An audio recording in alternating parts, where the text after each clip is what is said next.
banyak sekali ajaran filsafat atau konsep keilmuan filsafat itu yang menawarkan bagaimana kemudian menggunakan ilmu filsafat dalam kehidupan sehari-hari.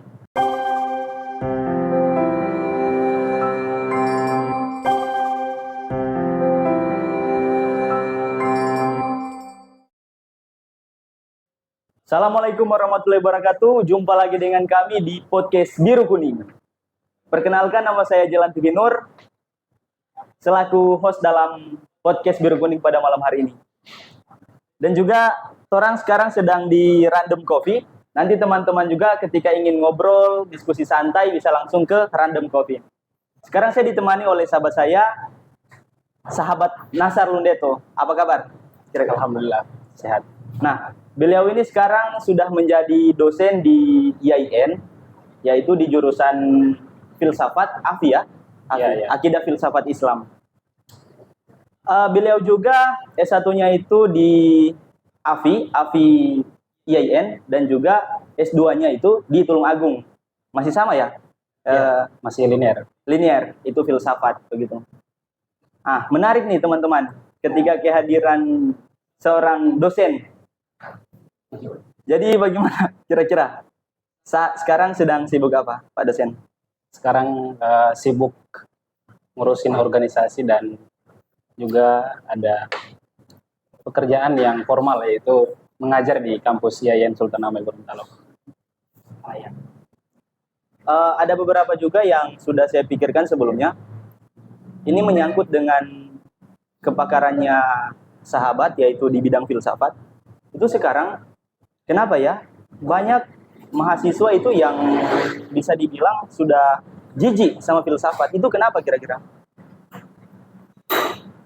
Pada dasarnya orang agak sedikit ilfil dengan filsafat itu karena ketidaktahuan terhadap ilmu filsafat itu sendiri. Oh ya. Karena ya kemungkinan ya untuk sekarang itu generasi cenderung lebih sifatnya materialistik ya. Jurusan yang mungkin menjanjikan pekerjaan itu yang sering dikejar. Sedangkan basis pengetahuan dari filsafat itu bagi sebagian orang masih sedikit abstrak. Jadi filsafat itu dianggap jurusan mungkin hanya bernaung pada pemikiran, tapi orientasi kerjanya masih belum menjanjikan. Padahal sebaliknya seperti itu. Oh iya. Menarik nih, sahabat. Ini kan kalau ada beberapa orang katakan ketika orang sudah di jurusan filsafat itu nanti susah untuk menentukan kita mau kerja apa itu. Itu kira-kira penghapusan stigma itu gimana? Atau memang benar-benar terjadi? Ketika masuk di filsafat, jurusan filsafat itu susah untuk peluang kerja atau bagaimana? Kira-kira? Sebetulnya tidak demikian ya, karena itu hanyalah sebuah stigma yang kemudian dibangun oleh masyarakat pada umumnya. Ya, karena kan orang ketika cerdas, ketika orang itu kritis, dia pasti disorot oleh orang-orang di luar sana, termasuk adalah pekerjaan-pekerjaan tadi. Seperti itu. Jadi sebetulnya ya, orang-orang yang cerdas itu justru pekerjaan yang akan mengejar dia. Oh iya. Bukan sebaliknya. Cuman kan saat ini mungkin kita masih tertanam doktrin yang mana kesuksesan itu harus jadi pegawai dulu. Ini yang seharusnya kita hapus perlahan-lahan. Karena bagi saya pribadi, saya belajar di ilmu filsafat, khususnya di IAIN Sultan Hamid Gorontalo, ternyata itu tidak semestinya orang mengatakan bahwa pekerjaan itu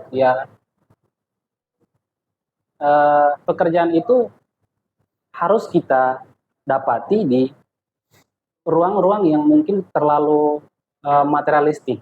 Mungkin jurusan-jurusan yang seperti menjanjikan pekerjaan, kayak misalnya jurusan-jurusan politik dan lain sebagainya, jurusan-jurusan yang ilmunya itu eksakta, begitu. Seperti itu. Nah, ini juga, sahabat. Saya itu kan dari jurusan eksakta, yaitu teknik informatika. Terus ketika saya juga kan di PMI, ya dikit-dikit lah belajar filsafat.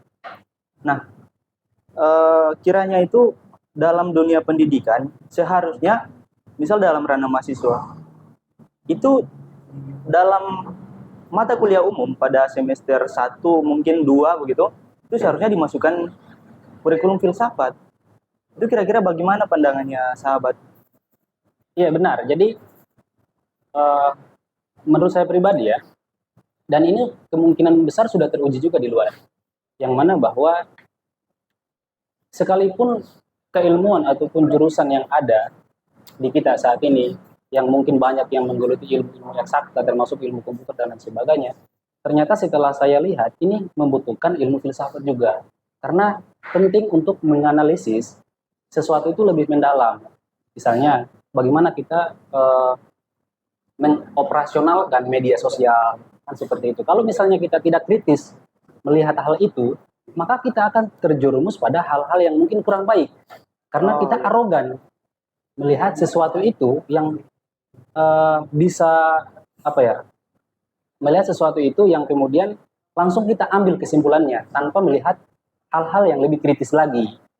Jadi terkadang kita salah mengoperasionalkan media sosial seperti itu. Jadi ilmu filsafat ini sangat dibutuhkan karena sebagai pisau analisis untuk melihat sesuatu yang kebenarannya itu bisa universal dan objektif seperti itu. Berarti kata kuncinya itu bisa disebut sebagai pisau analisis. Iya, filsafat sebagai pisau analisis. Jadi berlaku dimanapun dia. Seperti itu. Nah, ini nih, sahabat. Kira-kira dari beberapa tahun kemarin ini, orang yang mendaftarkan studi untuk kuliah di filsafat itu berapa banyak sih? Jadi setiap tahunnya itu orang yang masuk ke filsafat memang cenderung kuantitasnya cenderung sedikit. Ya, jadi ini yang sangat saya sayangkan begitu. Karena begitu pentingnya ilmu ini ya sebagai pisau analisis, sebagai metode kritis, tapi yang masuk itu cuma 15 orang ya. Setiap tahunnya seperti itu. Sangat sedikit itu. Ya, 15 orang, 17 orang. Bahkan mungkin ada yang lebih sedikit dari itu yaitu 14 12 orang. Ini yang perlu kita seriusi untuk kemudian kita bagaimana kemudian kita mengembangkan ilmu filsafat itu sendiri. Karena ilmu filsafat ini ya di Gorontalo itu cuma satu kampus yang ada. Iya, Sultan namanya Gorontalo. Di kampus-kampus lain itu masih belum ada jurusan ilmu filsafat. Iksan juga belum ada, UNJ, UNU, ya. Itu dan banyak kampus lainnya. Mungkin kalau sahabat ingin merokok, tidak apa-apa ya? Tidak apa. Jadi orang tetap santai saja. Siap. Kira-kira, sahabat, sepengalamannya kuliah itu dari S1 sampai dengan magister, itu ada pengalaman menarik apa untuk menempuh studi filsafat itu sendiri? Oh ya, jadi awalnya kan saya pondok pesantren di Gorontalo. Di mana tuh? Di Al Khairat Dembe. Ya, jadi di Dembe itu saya masuk di pesantren, kemudian saya kenal filsafat itu ketika masuk di pondok. Ada beberapa orang senior yang kemudian sudah menjadi guru di situ di pondok Al Khairat. Itu kemudian memperkenalkan filsafat itu seperti apa, dan kemudian saya tertarik masuk ke situ. Jadi saya masuk filsafat itu bukan keterpaksaan, ya, tapi benar-benar bagaimana kemudian pertama mungkin mencurigai ilmu ini seperti apa. Yang kedua saya tertarik karena pendalaman keilmuan dari hal-hal yang kritis seperti itu. Ini yang pertama kali menjadi orientasi saya untuk kemudian masuk ke jurusan filsafat. Nah, setelah saya masuk di jurusan filsafat itu ternyata banyak sekali ruang-ruang yang kemudian yang perlu kita ketahui seperti itu. Ada banyak sekali ruang kosong yang kemudian kita belum masuki. Itu mungkin analoginya.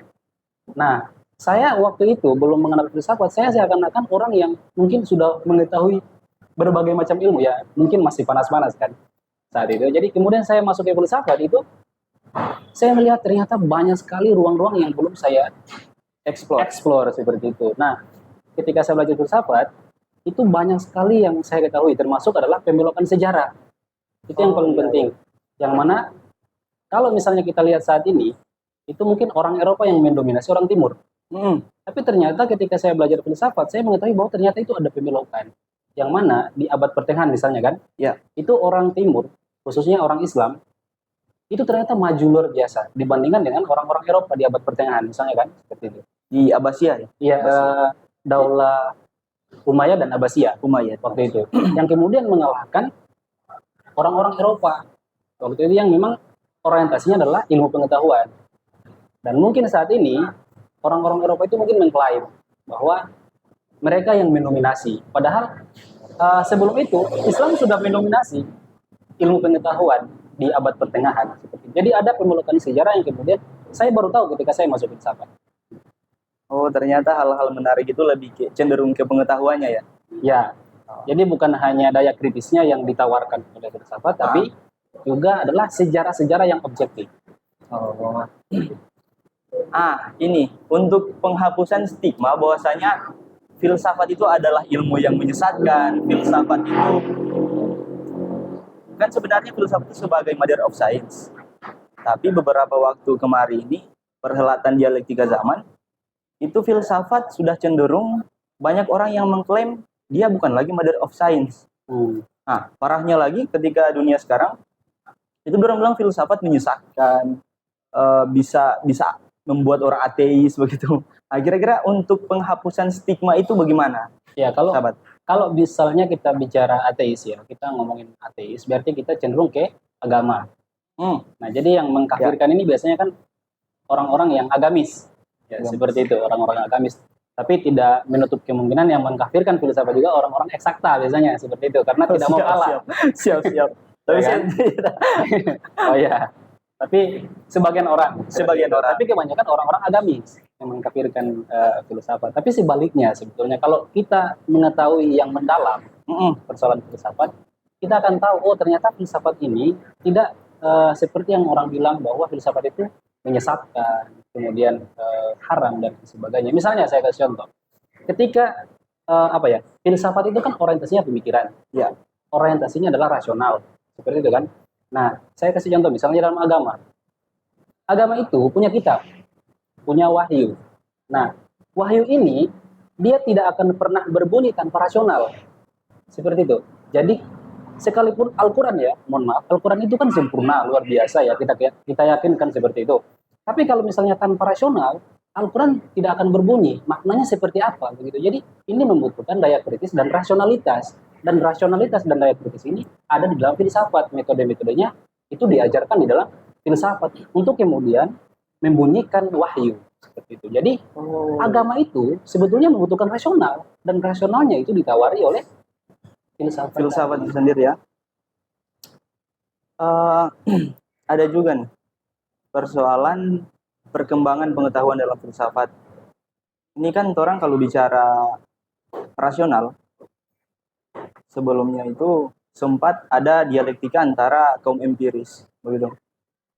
Nah, kira-kira hal apa yang kemudian bisa orang maknai di keadaan sekarang dari perhelatan zaman itu dan juga sintesis-sintesis yang keluar dari tesis dan antitesis itu, begitu kira-kira. Apa hal yang bisa cenderung orang pakai? Gitu. Jadi maksudnya orientasinya kemana ini? Iya, orientasinya kemana? Ya, saya masih bingung orientasi empiris dan rasional ini mau arahkan kemana seperti itu. Ke keseharian, biar filsafat yang terlalu tinggi itu bisa jadi filsafat praksis, oke. Ya, mungkin istilahnya stoik ya, filsafat stoik atau filsafat terapan ya. Siap. Ya, jadi jadi filsafat itu tidak hanya menawarkan hal-hal yang mungkin orang bilang terlalu melangit, sulit untuk membumi. Ya, tapi banyak sekali ajaran filsafat ataupun konsep keilmuan filsafat itu yang menawarkan bagaimana kemudian menggunakan ilmu filsafat dalam kehidupan sehari-hari. Yang saya sebut tadi filsafat praksis ataupun ada konsep stoistik misalnya kan. Nah, itu mengajarkan kita bagaimana kemudian mengendalikan diri. Ya, jadi filsafat ataupun ilmu filsafat strata tertingginya adalah kebijaksanaan. Ini yang perlu digarisbawahi. Sehingga kebijaksanaan ini dia mengalahkan kebenaran. Jadi kebenaran itu dibawa dari kebijaksanaan. Maka kemudian ketika orang belajar filsafat, seharusnya dia bijaksana, dia bisa bijaksana dan bisa mengendalikan diri. Misalnya ya, orang yang sudah kecanduan game online. Ini kalau misalnya kita pakai stoik, filsafat stoicisme, ini dia bisa mengendalikan dirinya. Bahwa ternyata dia bisa kritis dan kemudian bisa berpikir bahwa game ini tidak ada manfaatnya selain hiburan.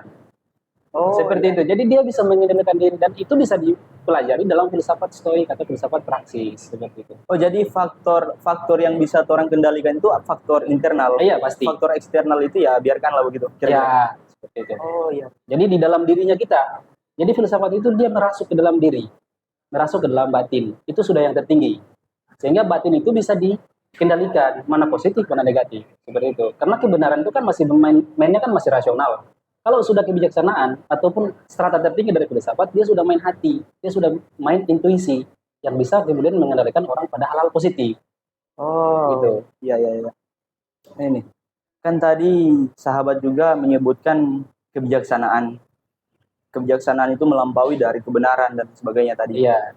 Nah, kira-kira kalau sahabat ini kan sekarang lagi jadi dosen. Kalau misal ada mahasiswa yang sudah semester 8 nih, terus ketika orientasinya belajar filsafat, dia tidak mencapai di kebijaksanaan, malahan dia ya sok-sokan begitu. Iya. Apa pandangannya sahabat? Iya, mungkin kalau saya pribadi ya, itu saya melihatnya mahasiswa ataupun orang yang belajar yang seperti itu, dia belum mencapai titik klimaks dari filsafat. Ya, jadi dia masih bermain dalam tatanan rasional, gitu. Jadi dia melihat sesuatu itu benar salahnya. Dia tidak melihat kebijaksanaannya, seperti itu, atau wisdomnya, gitu. Jadi dia hanya main logika saja, ataupun mungkin selain logika itu ada namanya empiris. Jadi sesuatu yang bisa dilihat, diraba, itu menjadi sebuah kebenaran. Dan sebetulnya kalau misalnya kita bersandar pada itu untuk sementara waktu, kita tidak bisa jadikan itu adalah kebenaran absolut. Seperti itu, karena terkadang kebenaran empiris dan rasional itu bisa saja salah, ya. Mungkin kita anggap bahwa kebenaran itu di saat ini masih benar, tapi besok lusa itu bisa saja salah, seperti itu. Sehingga kebenaran yang lahir dari rasional dan empiris itu tidak bisa kita klaim sebagai kebenaran absolut. Nah, ini menarik nih, persoalan nama jurusan, yaitu Akidah Filsafat Islam. Tadi kan kita sudah bicara banyak mengenai perhelatan dialektika zaman dari dunia barat. Nah, kira-kira dari filsafat Islam sendiri mungkin bisa sedikit pengantar, soalnya saya juga belum banyak bacaan mengenai itu. Juga untuk teman-teman, sahabat-sahabat bisa saksikan secara bersama. Ya, jadi ya memang benar bahwa filsafat itu tidak cenderung pada filsafat barat saja. Tapi ada berbagai macam ilmu filsafat dan aliran-alirannya. Termasuk adalah filsafat Islam itu sendiri yang kemudian saya geluti di IAIN Sultan Hamid Gorontalo. Nah, untuk kemudian kita mengetahui filsafat Islam itu sendiri, sebetulnya indikasinya adalah pada agama itu sendiri. Bagaimana kemudian ilmu filsafat yang kemudian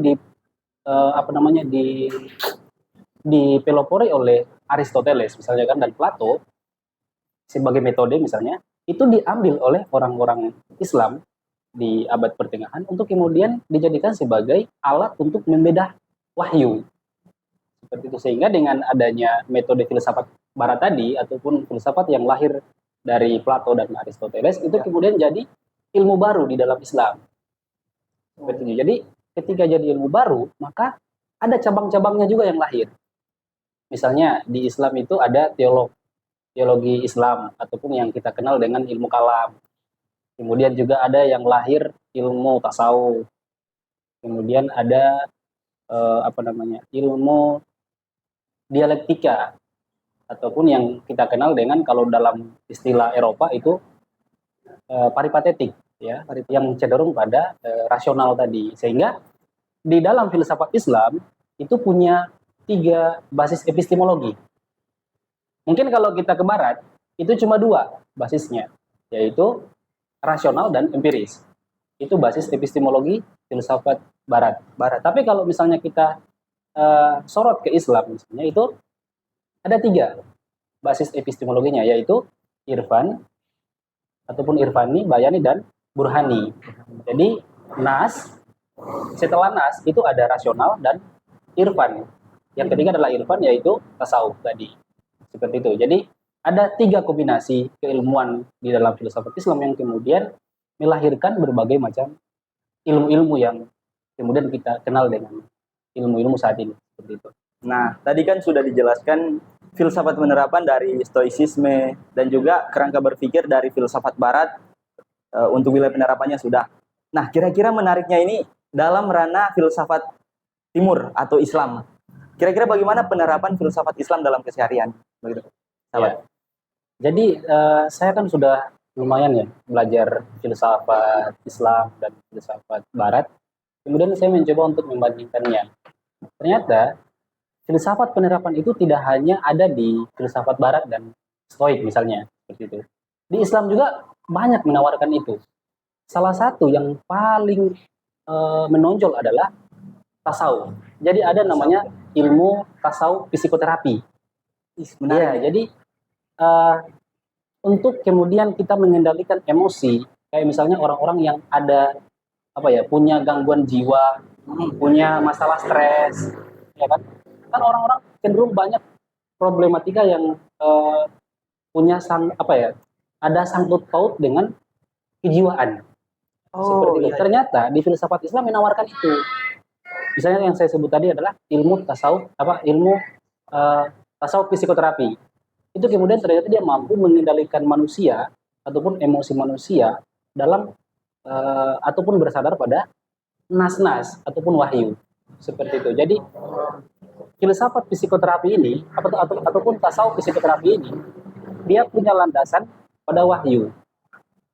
Jadi orang-orang kalau misalnya mengalami stres itu kata tasawuf psikoterapi itu coba berzikir. Karena berzikir ini ternyata adalah hubungan manusia dan Tuhan dan itu bisa mengendalikan emosi dan bisa menurunkan taraf stres dari manusia itu sendiri. Dan ini katanya sudah masuk pada tahap penelitian dan itu terbukti tasawuf psikoterapi seperti itu. Selain itu, ketika saya belajar filsafat, itu saya mampu untuk kemudian menyaring informasi-informasi yang mungkin kotor. Jadi dengan adanya daya kritis dari filsafat itu sendiri, saya mampu untuk melihat itu mana kebenaran yang sifatnya objektif, kebenaran yang sesungguhnya, dan kebenaran palsu atau mungkin bisa dibahasakan sebagai post-truth. Oh, post-truth ya. Ya, jadi itu yang bisa saya lihat ataupun saya pelajari dan saya terapkan dalam kehidupan sehari-hari saya, yang kemudian saya bersandar pada filsafat tadi. Waduh, memang penjelasan yang sangat luar biasa nih. Terakhir ini, apa satu rekomendasi buku kira-kira? Iya, dari saya ya, saya coba rekomendasikan buku yang bagus dibaca, yaitu judulnya Filosofi Teras. Penulisnya itu Henry Manampiring. Itu luar biasa bagus karena dia filsafat praksis ataupun filsafat implikasi di kehidupan sehari-hari. Bisa kita pakai di dalam kehidupan sehari-hari kita, seperti itu. Jadi Filosofi Teras, seperti itu. Filosofi Teras ya. Oke. Mungkin terima kasih sahabat sudah bisa menyempatkan waktu untuk podcast di Biru Kuning. Ya. Nah, dan juga jangan lupa sahabat-sahabat, untuk ngopi, torang bisa ke Random Coffee. Tepatnya di Jalan Jenderal Sudirman. Begitu. Itu saja. Tetap melihat dengan pengetahuan, berpakaianlah dengan adab. Ihdinas siratal mustaqim, ihdinas siratal mustaqim, ihdinas siratal mustaqim. Wahul muwaffiq lakum min thoriq. Assalamualaikum warahmatullahi wabarakatuh. Salam pergerakan.